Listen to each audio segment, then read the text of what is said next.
അല്ല സെറീനയുടെ പേര് പറയുമ്പോ ആക്ച്വലി എനിക്ക് എന്താ ചോദിക്കേണ്ടതെന്ന് തന്നെ അറിയില്ല. അത് സാധാരണ ഒരുപാട് പേരുടെ മനസ്സിലുള്ള ഒരുപാട് ചോദ്യങ്ങളും കാര്യങ്ങളും ഇപ്പോഴും ഫേസ് ചെയ്യുന്നുണ്ടാവും. സാഗറിന്റെ അനിയനെ ഇവിടെ നിന്ന് ചിരിക്കുന്നുണ്ട്. ഓ എന്ത് ഇതൊക്കെ എത്ര കണ്ടിരിക്കും. സെറീനല്ലേ, സെറീനെ പറ്റി എല്ലാവർക്കും അറിയേണ്ടത് അതാണ്. പിടിച്ചോ പിടിച്ചോ. ഞാൻ പറഞ്ഞേ അയിലമത്തി എന്ന് പറഞ്ഞ അവിടെ ഉണ്ടല്ലോ, അയില ചാളൊക്കെ എഴുതിണ്ടല്ലോ ബോർഡില്.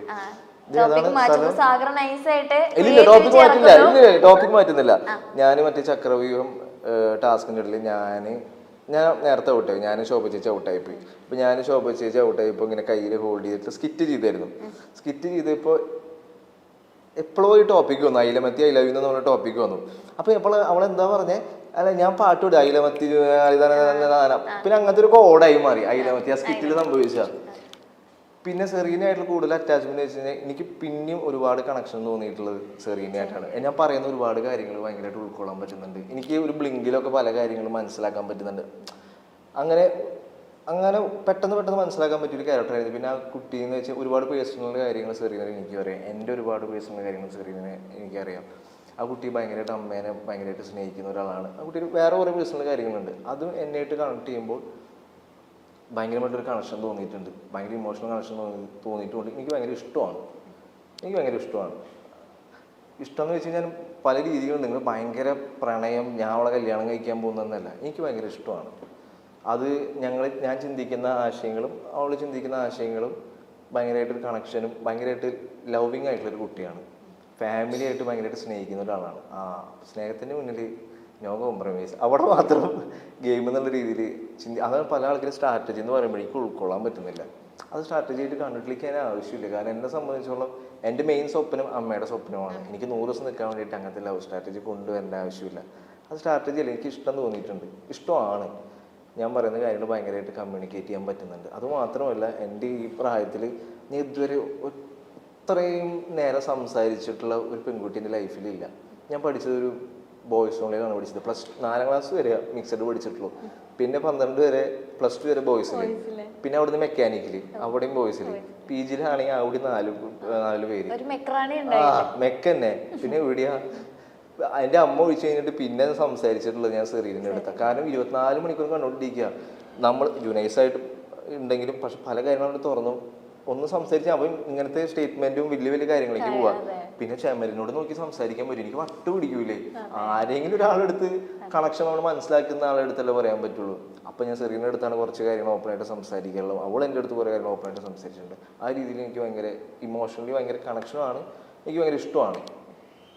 അല്ല ഇതിപ്പോ ഞാൻ പറയട്ടെ, പുറത്ത് മേ ബി അതെന്തുകൊണ്ടാണ് ഇപ്പൊ നിങ്ങൾ തമ്മിൽ ഒരു ഇഷ്ടത്തിലാണ്, പ്രണയത്തിലാണെന്നുള്ള ഒരു ഇഷ്ടം, പ്രണയം ഇഷ്ടം വന്നത് എന്താ വെച്ചാൽ മേ ബി ഇതിങ്ങനെ വരുന്ന ഈ ഒരു ട്രാക്ക് വരുന്നതിന് മുന്നേ തന്നെ റെനീഷയും സെറീനയും തമ്മിൽ ഒരു കോൺവെർസേഷൻ ഉണ്ടായിരുന്നു. റെനീഷ സെറീനയുടെ അടുത്ത് പറയുന്നുണ്ടായിരുന്നു സാഗറേട്ടൻ എന്തോ ഒരു ഇത് നിന്നോട് ഉണ്ട് എന്നിങ്ങനെ ഒരു രീതിയിൽ റെനീഷ ഇങ്ങനെ പറയുന്നുണ്ടായിരുന്നു. അയ്യോ ഇത് ഓൾറെഡി നടന്ന കാര്യമായിട്ട് ആൾക്കാർ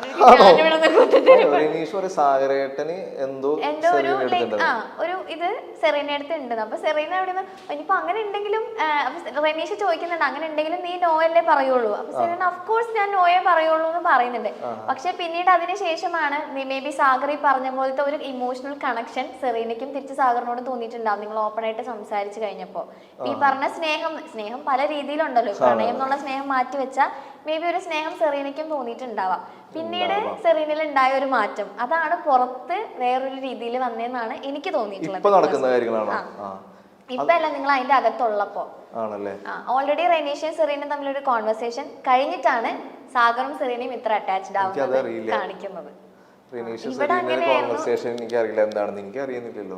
അറിയുന്നില്ല. അങ്ങനെ ഒരു കോൺവെർസേഷൻ കഴിഞ്ഞിട്ടാണ് ഈ പറഞ്ഞ പോലെ നിങ്ങളുടെ ആ ഒരു കൂട്ടും ഇതൊക്കെ നമ്മൾ കാണുന്നത്. അപ്പൊ ഒബ്വിയസ്ലി അത് വെച്ചിട്ടാണ് ആളുകൾ കണക്ട് ചെയ്യുന്നതെന്നാണ് എനിക്ക് തോന്നിയിട്ടുള്ളത്. എനിക്കറിയാം, പക്ഷെ എനിക്ക് അതറിയില്ല. അവിടെ റെനീഷ സെറീന ടോക്ക് എന്താണെന്ന് എനിക്ക് സത്യം അറിയില്ല എന്താണ്. ഇതായിരുന്നു ടോക്ക്. പക്ഷെ സെറീനയാണ് അടുത്ത് വന്നിട്ടുള്ള ഒരു നല്ല രീതിയിലൊക്കെ സംസാരിച്ചു കളിക്കുക മൊമെന്റിൽ അങ്ങനെ ആ രീതിയിലൊക്കെ. പിന്നെ അങ്ങോട്ടും ഇങ്ങോട്ടും ഞാൻ എപ്പോഴും ഒരു ഡിസ്റ്റൻസ് ഞാൻ വെക്കുന്നത്. ഞാൻ പർപ്പസ്ഫുള്ളി ഞാൻ അവളുടെ അടുത്ത് സെറീനയുടെ അടുത്ത് ഇഷ്യൂഡ് ഉണ്ടാക്കിയിട്ടുണ്ടായിരുന്നു. ഒരു ചിത്തേട്ടം വന്നപ്പോൾ എനിക്കത് ഗെയിം എന്നുള്ള രീതിയിൽ മാറ്റി നിർത്തുന്ന രീതിയിൽ പക്ഷെ ഞാൻ പിന്നെ ആലോചിച്ചു നമ്മൾ ഇഷ്ടപ്പെടുന്ന ആൾക്കാരെ തന്നെ വെറുപ്പിക്കേണ്ട ഒരു അവസ്ഥ വരികയാണല്ലോ. അപ്പം ഞാൻ രാത്രി ചെയ്യുമ്പോഴാ ഞാനിങ്ങനെ പർപ്പസ്ഫുള്ളി ഗെയിമിനതിൽ മാറി നിൽക്കുന്നതാണ് കേട്ടോ. ഞാൻ അങ്ങനെ ഒരു സംഭവം ജനങ്ങളുടെ ഇടയിലും ജനങ്ങളുടെ ഇടയിലല്ല, അവിടുത്തെ കണ്ടസ്റ്റൻസിൻ്റെ ഇടയിൽ ഉണ്ടായിക്കോട്ടെ. കാരണം ഇനി നോമിനേറ്റ് ചെയ്യുമ്പോൾ റീസൺ എന്ന് പറയുമ്പോൾ സാഗറും സെറീനയും തമ്മിൽ ലവ് ട്രാക്ക് കളിച്ച് മുന്നോട്ട് പോവുകയാണ്, ഇങ്ങനെയൊക്കെ വരും. അത് നമുക്ക് രണ്ടുപേരും ബാധിക്കുന്ന സാധനം. ഞാൻ തന്നെ അവളുടെ അടുത്ത് പർപ്പസ്ഫുള്ളി അങ്ങനെ 1-2 പ്രാവശ്യം ചൂടായി സംസാരിച്ചിട്ടുണ്ട്, അവിടെയുള്ള ആൾക്കാർ പ്രൊവോക്ക് ചെയ്യുന്ന രീതിയിൽ. അതുകൊണ്ട് രാത്രി ഒരു സാഗർ എന്തിനാണ് ഇങ്ങനെ സംസാരിക്കുന്നത്, ഭയങ്കര മോശം, അങ്ങനെയാണ് മച്ചാനെ, ഇങ്ങനെയാണ് സംഭവം, ഗെയിം അതിൽ മുന്നോട്ട് പോകുമ്പോൾ പ്രശ്നമാണ്, അവളോട് ഒരു ബ്രേക്ക് ഇടാണ് നമുക്ക് എല്ലാം കൊണ്ടും നല്ലത്, ആ രീതിയിൽ വന്നു. പക്ഷെ വീണ്ടും ഒരു സ്നേഹം എന്നുള്ള രീതിയിൽ ഒരു കണക്ഷൻ, വേറെ ആരും സംസാരിക്കില്ല പറയും.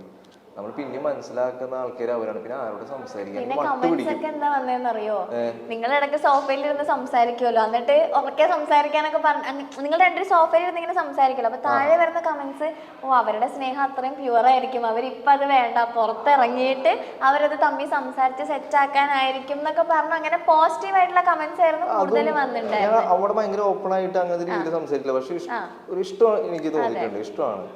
പക്ഷെ കൂടുതൽ ഡീറ്റെയിൽ സംസാരിച്ചിട്ടില്ല. പക്ഷെ ഞാനത് സ്റ്റിൽ ഞാൻ ഭയങ്കരമായിട്ട് എൻജോയ് ചെയ്തിരുന്നു. അല്ല, എല്ലാവരും പറയുന്നത് അവരുടെ ആ ഒരു സ്നേഹത്തിനെ അവർ റെസ്പെക്ട് ചെയ്യുന്നുണ്ട്, അതിനൊരു സ്പേസ് കൊടുക്കുക. ഇങ്ങനെ ഒരു പ്ലാറ്റ്ഫോമിൽ അവർക്ക് ഇത് സംസാരിക്കാൻ താല്പര്യം ഉണ്ടാവില്ലായിരിക്കും. ഞാനും സംസാരിച്ചിട്ടില്ല, അവളും സംസാരിച്ചിട്ടില്ല. എനിക്ക് അറിയില്ല ഇപ്പൊ അവള് ഗെയിം കഴിഞ്ഞ് ഇറങ്ങുമ്പോ എന്താന്ന് എനിക്കറിയില്ല. ഞാൻ പക്ഷെ അത് എന്നെ സംഭവിച്ചത് ഭയങ്കര പ്യൂർ ആയിട്ടുള്ള ഒരു കാര്യമാണ്. അതൊക്കെ ഗെയിം വെച്ച് കളിക്കുകയാണ്, എനിക്കൊന്നും പറയില്ല, വെറുതെ എനിക്കൊന്നും പറയില്ല, എനിക്ക് അങ്ങനെ നിലനിൽക്കൊന്നും വേണ്ട. ഇപ്പൊ രജിത്തേട്ടെന്ന് അവിടെ വന്നപ്പോൾ നിങ്ങൾ ലവ് സ്ട്രാറ്റജി ആണല്ലോ ഇത്, നിങ്ങൾ അതൊക്കെ മാറ്റിക്കുമ്പോൾ അവള് പറയുന്നത് അത് സ്ട്രാറ്റജി അല്ല. അപ്പൊ എനിക്ക് അപ്പൊ അതിന്റെ അർത്ഥം എനിക്ക് അറിയില്ല എങ്ങനെയാണെന്ന്, പുറത്തിറങ്ങിയിട്ട് എനിക്കറിയില്ല എന്താണ് ഞാൻ. പക്ഷെ എൻ്റെ രീതിയിൽ പറയും, എനിക്ക് എൻ്റെ ലൈഫിൽ ഞാൻ ഏറ്റവും കൂടുതൽ സംസാരിച്ചുള്ള കുട്ടിയാണ്. എൻ്റെ പല കാര്യങ്ങളും ഫാമിലിയായിട്ട് ഭയങ്കര കണക്ഷൻ തോന്നിയിട്ടുണ്ട്, ആ രീതി എനിക്ക് ഭയങ്കര ഇഷ്ടമാണ്. ഇതാണ് എന്റെ ഉത്തരം. അതൊരു ലവ് സ്ട്രാറ്റജി അല്ല. പിന്നെ പറഞ്ഞ പോലെ പുറത്തറിയാലോ, നമ്മള് ചെറുതെന്തെങ്കിലും ഇതിന്റെ മുന്നിൽ നടക്കുന്നതിന് തൊട്ട് മുന്നേ വലിയൊരു കഥയുണ്ടാവും, ആ കഥ നിങ്ങൾ കാണുന്നില്ല. അതെ, ബാക്ക്ഗ്രൗണ്ട് മ്യൂസിക് ഒക്കെ ഇട്ടിട്ട് സാധനം വരുമ്പോ സാഗറും സെറീനയും റിലേഷൻഷിപ്പിലാണ്, അങ്ങനെയുള്ള ഒരു സംഭവം മൊത്തത്തിൽ ഇവിടെ പുറത്ത് കാണുന്ന പോലെയല്ല. എഡിറ്ററിന്റെ കയ്യിലാണ്, എഡിറ്ററിന് വില്ലനാക്കാം, നായകനാക്കാം, എന്ത് വേണമെങ്കിലും ആക്കാം. ഓക്കെ, ഇപ്പോ റെനീഷയുടെ സെറീനയുടെ കോൺവെർസേഷൻ കഴിഞ്ഞു, നിങ്ങളുടെ രണ്ടുപേരുടെ സംഭവത്തിലേക്ക് എത്തി. പിന്നെ മൂന്നാമത് വരുന്നത് ആ ലവ് ട്രയാങ്കിൾ ആണ്. ഓക്കെ, പിന്നെ അതൊരു ട്രോളായി ഇവിടെ. അവിടെ എത്തിയപ്പോഴേക്കും സംഭവം പിന്നെ എല്ലാരും ദൈവം ഇത് എന്താണ് നടക്കണേന്നായി. ഇത് വേറെ പ്രശ്നം. നാദര വന്നിട്ട് ഇഷ്ടാന്ന് പറഞ്ഞു എന്റെ അടുത്ത്, സാറിന് എനിക്ക് അത് മാത്രമല്ല ജൂനൈസിന് സെറീനയുടെ അടുത്ത് ക്രഷ്. ആകെ കൂടി അവിടെ ഞാൻ ഇപ്പൊ ആരോട് ഗെയിം കളിക്കും എന്നുള്ളൊരു അവസ്ഥയിലായി പോയി. അതിൽ എനിക്ക് ജുനൈസ് പലപ്പോഴും നമ്മൾ 3 പേരായിട്ട് ഇരിക്കുമ്പോൾ ജുനൈസ് സെറീനയുടെ അടുത്ത് സംസാരിക്കുമ്പോൾ എനിക്ക് മനസ്സിലായിട്ടുണ്ട് ഏകദേശം പിന്നെ എന്തോ ഒരു ഇതുണ്ടെന്ന്. അപ്പൊ ഇവര് രണ്ടുപേരും സംസാരിക്കണ്ടേ, ഞാൻ മൂന്നാമതിരിക്കുമ്പോൾ ഞാൻ അവിടെ ഒഴിഞ്ഞു മാറിപ്പോവും. പക്ഷെ അത് സെറീനയ്ക്ക് മനസ്സിലായിട്ടുണ്ടാകുന്നില്ല. അപ്പൊ സെറീന ഒരു ദിവസം ഇത് മനസ്സിലാക്കിയ ദിവസം എൻ്റെ അടുത്ത് പറഞ്ഞാ, സാറ് ജുനൈസിന് എൻ്റെ അടുത്ത് ചെറിയൊരു ഇഷ്ടമുണ്ട്. അപ്പൊ എനിക്കത് നേരത്തെ അറിയാം, എനിക്കത് നേരത്തെ തോന്നിയിട്ടുണ്ട്. അതുകൊണ്ട് ഞാൻ എങ്ങനെയും അവർ ഗ്യാങ്ങിൽ വരുമ്പോൾ ജൂനിയേഴ്സ് എന്തെങ്കിലുമൊക്കെ എന്നെ പറ്റി ഇങ്ങനെയൊക്കെ പറഞ്ഞ് എന്തെങ്കിലുമൊക്കെ പറയും. ഞാൻ ഐസായിട്ട് എപ്പോഴും അതിന് രണ്ടുപേരും സംസാരിച്ചു, എനിക്കത് മനസ്സിലായിട്ടുണ്ടായി. പക്ഷെ സാർ എനിക്ക് എപ്പോഴും മനസ്സിലായിട്ടുണ്ടാകുന്നില്ല. പിന്നെ നാദരയുടെ കാര്യം എന്ന് പറയുന്നത്, അവൾക്ക് തുടക്കത്തിൽ എന്നെ ഇഷ്ടമുണ്ടെന്ന് പറഞ്ഞിട്ടുണ്ടായിരുന്നു. ഗോപിക ഞാൻ പിന്നെ ഇപ്പോൾ വിളിച്ചപ്പോഴൊക്കെയാണ് പറയുന്നത്, ഗോപിക അടുത്ത് എന്തോ പറഞ്ഞിട്ടുണ്ടായിരുന്നു, ഇഷ്ടമാണ്. അതുപോലെ തന്നെ അവളെൻ്റെ അടുത്ത് ഇഷ്ടമാണ് ഒരു കാര്യം അവൾ എൻ്റെ അടുത്ത് പറഞ്ഞു, എനിക്കത് ഭയങ്കര സ്ട്രൈക്കിംഗ് ആയിട്ട് തോന്നി. എടാ എൻ്റെ ലൈഫ് ഭയങ്കര പ്രശ്നമാണെടാ, നിനക്കറിയാലോ എൻ്റെ ലൈഫിൻ്റെ കാര്യം എന്താണെന്ന്. ഞാൻ ചെറുപ്പം മുതലേ സ്നേഹം കിട്ടി വളർന്നിട്ടുള്ള ഒരാളല്ല, ഞാൻ പലപ്പോഴും സ്നേഹം പിടിച്ച് വാങ്ങിച്ചിട്ടുള്ള ഒരാളാണ്. പക്ഷെ നീ എന്താണ് ഞാൻ സ്നേഹിക്കുന്ന എന്നെ നിനക്ക് എന്താ പറ്റാത്തേ? അവിടെ വലിയൊരു പോയിന്റ് പറഞ്ഞു. അപ്പം അത് എനിക്ക് ആ പോയിന്റ് പുറത്ത് പോയിട്ടുണ്ടോ എന്ന് എനിക്കറിയില്ല. അങ്ങനത്തെ ഒരു കറക്റ്റായിട്ട് പറയട്ടെ, ഞാൻ പുറത്ത് ഭയങ്കര സ്നേഹം കിട്ടാത്ത ആളാണ്, ഞാൻ ഭയങ്കര ഒറ്റപ്പെട്ടിട്ടുള്ള ഒരാളാണ്, എനിക്കിതൊരു സ്നേഹം കിട്ടിയിട്ടില്ല, ഞാൻ ഭയങ്കര സ്നേഹം പിടിച്ച് മേടിക്കുന്ന ഒരാളാണ്, എനിക്ക് തന്നെ ഉള്ള ആളെ ഭയങ്കര ഇഷ്ടമാണ്. അപ്പം ഞാൻ എനിക്ക് തന്നെ ഒരിക്കലും ആ രീതിയിൽ ഇഷ്ടം കാണാൻ പറ്റില്ല. എൻ്റെ ആ കുട്ടിക്ക് തന്നെ ഇഷ്ടമാണ്, എനിക്ക് ആ കുട്ടിയുടെ ഇമോഷൻ അത് മാറ്റി കളയാനും മാച്ച് കളയാനും എനിക്ക് പറയാൻ പറ്റില്ല. പക്ഷെ എനിക്ക് തന്നെ ആ രീതിയിൽ കാണാൻ പറ്റില്ല, ഞാൻ നല്ലൊരു ഫ്രണ്ട് എന്നുള്ള രീതിയിൽ കാണാം. അപ്പോൾ അവൾ നോമിനേഷൻ്റെ പ്രോസസ്സിൽ എത്തുമ്പോൾ എനിക്ക് പുറത്ത് പോയാലും കുഴപ്പമില്ല, പക്ഷെ ഇനിയുള്ള 2-3 ദിവസം നീ എൻ്റെ കൂടെ ഒന്നിന്ന് സംസാരിച്ച് ഞാൻ ലൈഫിൽ ഭയങ്കര ഹാപ്പിയാണ്. എനിക്ക് അവിടെ നോന്ന് വേണമെങ്കിൽ എനിക്ക് പറയാൻ തോന്നിയില്ല. അവൾ പറഞ്ഞ വാക്കുണ്ടല്ലോ, എനിക്ക് സ്നേഹം കിട്ടിയിട്ടില്ല. നമ്മളാണെങ്കിൽ എല്ലാവർക്കും സ്നേഹം കൊടുക്കണം എന്ന് ആഗ്രഹിക്കുന്ന ആളും. നമ്മളാണെങ്കിൽ സ്നേഹത്തിന്റെ മുന്നിൽ അതിന് മാത്രം നമ്മൾ തോൽപ്പിക്കാൻ പറ്റുള്ളൂ. അത് നമുക്ക് അതൊക്കെ ഗെയിം വെച്ച് കളിക്കാൻ എനിക്ക് അറിയില്ല, അത് എനിക്ക് മനസ്സിലാക്കാൻ പറ്റില്ല. പക്ഷെ ഞാനത് ഭയങ്കര പ്യൂറായിട്ടുള്ള പരിപാടിയാണ്, അത് വെച്ച് ഗെയിം കളിക്കുക ഇപ്പോഴും എൻ്റെ ഇത്. അപ്പോൾ അവളങ്ങനെ പറഞ്ഞപ്പോൾ ഞാൻ കാരണം അവൾക്ക് സന്തോഷം കിട്ടണമെങ്കിൽ കിട്ടിക്കോട്ടെ, പക്ഷെ എനിക്കാണ് തിരിച്ച് പണി കിട്ടിയത്, അത് വേറെ വശം. അപ്പോൾ അവള് എവിക്ഷന് തൊട്ട് മുന്നേക്ക് അത് കിട്ടുകയാണെങ്കിൽ അത് ഭയങ്കര സന്തോഷമാണ്. പക്ഷെ ഞാനാണ് ഇപ്പൊ എവിക്റ്റഡ് ആയിട്ട് കൂടി ഇരിക്കുന്നു, അവളവിടെ ഗെയിം കളിച്ചോണ്ടിരിക്കുകയാണ്. അതാണ് ഇതിന്റെ വേറൊരു ട്വിസ്റ്റ്. ഇപ്പൊ ഞാൻ അവളുടെ അടുത്ത് പറയും എനിക്കിപ്പോ അങ്ങനെ കാണാൻ പറ്റില്ല നോ എന്ന് പറയുകയാണെങ്കിൽ അവള് മേലെ പോയിട്ട് ഇരുന്നിട്ട് അറിയും. അപ്പോഴും കട്ട് വരും, ഓ സാഗർ സൂര്യ എത്ര ക്രൂരനാണ്, ഇത്രയും സ്നേഹം തുറന്ന് പ്രകടിപ്പിച്ചിട്ട് പോലും നോ എന്ന് പറയുമ്പോൾ അവളിന്ന് കരയും, അവൾ ഇമോഷണലാവും. അപ്പോൾ ഞാൻ അവിടെ ചിരിച്ചിരിക്കുന്ന ഒരു ഷോട്ടും കരയുന്ന ഒരു ഷോട്ടും അപ്പോഴും പ്രശ്നം തന്നെയാണ്. ഇത് ഇങ്ങനെ ഞാനിപ്പോ ഇത്രയും ദിവസത്തെ എപ്പിസോഡ് കംപ്ലീറ്റ്ലി കാണുന്ന ഒരാളാണ്, പറ്റുവാണെങ്കിൽ ലൈവ് ഇരുന്ന് അതും കാണാറുണ്ട്. ഓക്കെ, അപ്പൊ ഞാൻ ചോദിക്കുന്നത് എന്താ വെച്ച് കഴിഞ്ഞാൽ സാഗർ ഇറങ്ങി കഴിഞ്ഞിട്ടും ഞാനൊരു പോയിന്റ് ചിന്തിച്ചിട്ടുണ്ട്, എന്റെ സാഗർ ഇതിന് മറുപടി പറയാത്തേന്ന് ഞാൻ അടക്കം ചിന്തിച്ചിട്ടുള്ള കാര്യം നാദ്രയുടെ കാര്യത്തില്. എന്തുകൊണ്ടാണ് അതിന് റെസ്പോണ്ട് ചെയ്യാത്ത ഒരു എന്തെങ്കിലും ഒരു ക്ലാരിഫിക്കേഷൻ കൊടുക്കും. അത് ഷീച്ചേട്ടൻ ഇടക്ക് വന്ന് പറഞ്ഞില്ലായിരുന്നു, നിങ്ങൾ ഒന്നില്ലെങ്കിൽ ഇതിനൊരു ക്ലാരിഫിക്കേഷൻ ആളുകൾക്ക് കൊടുത്തേ പറ്റുള്ളൂ. അപ്പൊ ഷീച്ചേട്ടൻ വന്ന് പറയുമ്പോഴും ഞാൻ പറഞ്ഞു അതെ വേഗം കൊടുക്കുന്നത്, എന്താണ് ഇതിനെപ്പറ്റി ഒരു ക്ലാരിഫിക്കേഷൻ വരാത്തെന്നുള്ളത് ആസ് എൻ ഓഡിയൻസ് എനിക്ക് ഉണ്ടായിരുന്നു. പക്ഷെ പിന്നെ സാഗർ ഇറങ്ങി കഴിഞ്ഞിട്ടാണെന്ന് തോന്നുന്നു അവിടെ ഒരു കോൺവെർസേഷനിൽ പറയുന്നുണ്ടായിരുന്നു ഷീച്ചേട്ടൻ അടക്കം സെറീന അടക്കം എല്ലാവരും നാദ്രയുടെ ഇമോഷനെ അത്രത്തോളം സാഗർ റെസ്പെക്ട് ചെയ്തിട്ടുണ്ടെന്നുള്ളത്. ആ ഒരു പോയിന്റാണ് സാഗർ ഇപ്പൊ ഇവിടെ നിന്ന് പറഞ്ഞിട്ടുണ്ടായിരുന്നത്. അപ്പൊ മേ ബി ആ ഒരു കാര്യം തന്നെ ആയിരിക്കുമല്ലോ, ആ ഒരു ഇമോഷനെ റെസ്പെക്ട് ചെയ്യുന്നുണ്ട്. പിന്നെ ഒരു 100 പ്രാവശ്യം അത് പറഞ്ഞിട്ടുണ്ട്, എനിക്ക് അങ്ങനെയില്ല. പക്ഷെ ഇത് പുറത്ത് വിടുണ്ടോ എന്ന് എനിക്ക് അറിയില്ല. ഉണ്ട് ബാത്റൂമിലൊക്കെ വെച്ചിട്ട് പറഞ്ഞ സമയത്തുള്ളതൊക്കെ കുറെ പ്രാവശ്യം കുറച്ചൊക്കെ വന്നിട്ടുണ്ട്. പെങ്ങളെന്നുള്ള രീതിയിൽ പെങ്ങളെല്ലാം കേൾക്കുമ്പോ കലി വരും. അപ്പൊ ഞാൻ അവൾക്ക് അത് ഇറിറ്റേഷൻ ആവശ്യം നല്ല ഫ്രണ്ട്, അപ്പൊ സാഗർ സ്റ്റോപ്പ് ചെയ്യും. പിന്നെ ഫ്രണ്ട് എന്നുള്ള രീതിയിലാണ്. ഞാൻ ഒരു പ്രാവശ്യം ഞാൻ ഇത് ഭയങ്കര പ്യൂറായിട്ടുള്ള പരിപാടി, ഒരു പ്രാവശ്യം പേഴ്സണലി അവിടെ മാറി നിൽക്കുക, എനിക്ക് ഗെയിമിനൊക്കെ കളിക്കാൻ പറ്റുന്ന രീതിയിലേക്ക് എത്തി. മീൻസ് കുറച്ചൊക്കെ ഇവിടെയൊക്കെ നമ്മൾ എഫർട്ട് ചെയ്യുമല്ലോ, എത്ര ഇല്ലെന്ന് പറഞ്ഞു. ഞാൻ ഇത് എൻ്റെ ലവ് സ്ട്രാറ്റജിയാണ്, ഞാൻ പറയാത്ത ആളാണ്, ഞാൻ പർപ്പസോടെ അത് പറഞ്ഞതാണ്. എന്നിട്ട് അവളവിടെ പോയിട്ട് ഭയങ്കര കരച്ചിലേക്ക് ഭയങ്കര കരച്ചിലാണ്. ഞാൻ എല്ലാവരുടെ ഇടയിൽ അങ്ങനെ ഒരു സംഭവം പറഞ്ഞാണ് നമുക്ക് ഇത് ഉണ്ടാകാൻ വേണ്ടിയിട്ട് സെറീനയെ പോലെ തന്നെ അങ്ങനത്തെ ഒരു ഇഷ്യൂ ക്രിയേറ്റ് ചെയ്താണ്. അതിനുശേഷം ഞാൻ അവിടെ ഒരു പെന്നിട്ട് ഞാൻ കറക്റ്റ് എഴുതി കൂടുതൽ പാരാഗ്രാഫ് എഴുതി കൊടുത്തവൾക്ക് നാദരയ്ക്ക്, എടാ ഇത് ഗെയിമാണ്, ഞാൻ ഗെയിമിൻ്റെ രീതിയിൽ പറഞ്ഞാണ്, ഇനി മുന്നോട്ടുള്ള അതിൽ അടിപൊളിയായിട്ട് കളിക്കണം. ഞാൻ എന്തൊക്കെ പറഞ്ഞാലും പേഴ്സണലി സാഗർ എന്ന് പറഞ്ഞൊരു വ്യക്തി ആരും ഹേട്ട് ചെയ്യാത്ത ഒരാളാണ്. പക്ഷെ അറിയാണ്ട് ഇത് പറഞ്ഞിട്ട് ഞാൻ അപ്പം തന്നെ തെറ്റ് മനസ്സിലാക്കി സോറി പറഞ്ഞാണ്. ഒരു എസ് തന്നെ അവൾക്ക് എഴുതി കൊടുത്തിട്ടുണ്ട്, അത് എനിക്കൊന്നും ആദരിക്കേ അറിയുള്ളൂ എന്താണ് ഞാൻ എഴുതി കൊടുത്തിട്ടുള്ള സംഭവം. അത് ഭയങ്കര ക്ലിയർ ആണ്. ഞാൻ ഒരുപാട് പ്രാവശ്യം പറഞ്ഞിട്ടുണ്ട്, ഞാൻ എൻ്റെ മനസ്സിൽ ആ കുട്ടിക്ക് എന്തെങ്കിലും ഒരു സ്നേഹം ഞാൻ കാരണം കിട്ടിക്കോട്ടെ വിചാരിച്ച് ചെയ്തത്. പക്ഷെ അത് പുറത്ത് ലവ് ട്രയാങ്കിൾ ആ രീതിയിൽ പറയുമ്പോൾ ചെറിയൊരു വിഷമം, എൻ്റെ ഉള്ളിലുള്ള സാധനം അത് ഈ പറഞ്ഞ തുടക്കം തൊട്ടുള്ള ഒരു ഇമ്പാക്ട് ആണ് സാഗർ, അതുകൊണ്ടാണ് അത് ഉണ്ടായത്. റെനീഷ സെറീന കോൺവെർസേഷൻ, പിന്നെ നിങ്ങളുടെ ആ ഒരു ട്രാക്ക്, പിന്നെ ഈ ലവ് ട്രാങ്കിൾ വരുമ്പോ എല്ലാം കൂടെ ആളുകൾ കണ്ടിന്യൂസ്ലി കണ്ടോണ്ടിരിക്കുകയല്ലേ, അതാണ് പ്രശ്നം. പിന്നെ ഇതിനൊരു ക്ലാരിഫിക്കേഷൻ വരുന്നില്ല. പക്ഷെ സാഗറിന്റെ ഭാഗത്തു നിന്നുള്ള കാര്യം ഇതാണ്, ഈ ഇമോഷൻ എന്നുള്ളൊരു സംഭവം അവിടെ സാഗറിന്റെ പ്രയോറിറ്റി ആണ്. തട്ടിയും മുട്ടിയും എന്ന ഹിറ്റ് പരിപാടിയിലൂടെ നമുക്കെല്ലാവർക്കും സുപരിചിതനായ താരമാണ് സാഗർ സൂര്യ. തട്ടിയും മുട്ടിയുമിൽ മീനാക്ഷിയുടെ ഭർത്താവായിട്ടാണ് സാഗർ എത്തിയത്.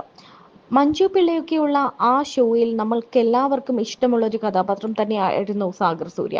ചിരിപ്പിച്ചും ചിന്തിപ്പിച്ചും ഭർത്താവായും മരുമകനായും അച്ഛനായും എല്ലാം സാഗർ സൂര്യ തകർക്കുകയായിരുന്നു. ആ ഒരൊറ്റ സീരിയൽ തട്ടിയും മുട്ടിയും കൊണ്ട് തന്നെ പ്രേക്ഷകരുടെ മനസ്സിൽ ഇടം നേടാൻ സാഗറിന് സാധിച്ചു. എന്നാൽ സാഗറിനുള്ളിലെ അഭിനയ പ്രതിഭ ശരിക്കും ഒരു സീരിയലിൽ ഒതുങ്ങിക്കൂടുന്ന ഒരാളല്ലായിരുന്നു. കുരുതിയിലെ അവസാനത്തെ ആ ക്ലൈമാക്സ് കണ്ടാൽ നമുക്കത് മനസ്സിലാകും. ഇപ്പോൾ പണി എന്ന ചിത്രത്തിൽ ജോജുവിനൊപ്പം തകർത്ത് അഭിനയിച്ചിരിക്കുകയാണ് സാഗർ സൂര്യയും ജുനൈസും. ബിഗ് ബോസ് മലയാളത്തിൽ എത്തിയതോടെ സാഗർ കുറച്ചുകൂടി ശ്രദ്ധിക്കപ്പെട്ടിരുന്നു. ആ ബിഗ് ബോസിന് ശേഷമാണ് സാഗറിന് കൂടുതൽ അവസരങ്ങളൊക്കെ കിട്ടിയത്. ബിഗ് ബോസിനുള്ളിൽ ഒരു ട്രയാങ്കിൾ പ്രണയം സാഗറിന് ഉണ്ടായിരുന്നതായി പലപ്പോഴും വാർത്തകൾ കണ്ടിട്ടുണ്ട്. എന്തായിരുന്നു സാഗറും സെറീനയും തമ്മിലുള്ള അടുപ്പം, അല്ലെങ്കിൽ സാഗറും നാദിറയും സെറീനയും ഒക്കെയുള്ള ഒരു ട്രയാങ്കിൾ ലവ് സ്റ്റോറി എന്തായിരുന്നു എന്ന് സാഗർ തന്നെ തുറന്നു പറഞ്ഞിരിക്കുകയാണ്. സെറീനയുമായി വൈകാരികമായ അടുപ്പമുണ്ടെന്നും അതൊരിക്കലും ഗെയിം സ്ട്രാറ്റജി അല്ലായിരുന്നുവെന്നും വെളിപ്പെടുത്തിയിരിക്കുകയാണ് സാഗർ സൂര്യ. ബിഗ് ബോസിലെ സഹ മത്സരാർത്ഥിയായ സെറീനയുമായി സാഗറിനുണ്ടായിരുന്ന അടുപ്പം ഏറെ ചർച്ചയായിരുന്നു. പക്ഷേ ബിഗ് ബോസ് 10 ആഴ്ച പിന്നിടുമ്പോൾ വളരെ അപ്രതീക്ഷിതമായിട്ടാണ് സാഗർ പുറത്തുപോയത്. ഒരു യഥാർത്ഥ മനുഷ്യനായി നിൽക്കാനാണ് താൻ ശ്രമിച്ചതെന്നും സെറീനയുമായി ഉണ്ടായിരുന്ന വൈകാരിക ബന്ധം ഗെയിം പ്ലാൻ ആയി കാണരുത് എന്നും പുറത്തു വന്നതിനു ശേഷം മാധ്യമങ്ങളോട് പ്രതികരിക്കവേ സാഗർ പറഞ്ഞു. സാഗറും സെറീനയും തമ്മിലുള്ള ബന്ധം ഗെയിമിന്റെ ഭാഗമായിട്ടാണ് കാണുന്നതെന്നും ഇനി അവർ തമ്മിൽ യഥാർത്ഥത്തിൽ ബന്ധമുണ്ടെങ്കിൽ ഭാവി കാര്യങ്ങളിൽ മുന്നോട്ടു പോകുമെന്നുമാണ് സാഗറിന്റെ അച്ഛൻ അന്ന് പ്രതികരിച്ചത്. എന്നാൽ ഇപ്പോൾ അവരുടെ പ്രണയം എന്തായി എന്നാണ് എല്ലാവരും ചോദിക്കുന്നത്. സാഗർ ഇപ്പോൾ നിരവധി സിനിമകളിൽ അഭിനയിച്ച് നല്ല മികച്ച ക്യാരക്ടറുകൾ സ്വന്തമാക്കിയ വില്ലനായും സഹനടനായും നായകനായും ഒക്കെ ഇപ്പോൾ സാഗർ ശ്രദ്ധിക്കപ്പെട്ടു തുടങ്ങി. ഇനി ഇവരുടെ വിവാഹം എന്താണ് ഇവരുടെ ഫ്യൂച്ചർ പ്ലാൻ, ബിഗ് ബോസിൽ വെച്ചുള്ള ഇവരുടെ പ്രണയം ഇപ്പോഴും ഉണ്ടോ, അത് സത്യമായിരുന്നോ എന്നൊക്കെ തുറന്നു പറയുകയാണ് സാഗർ.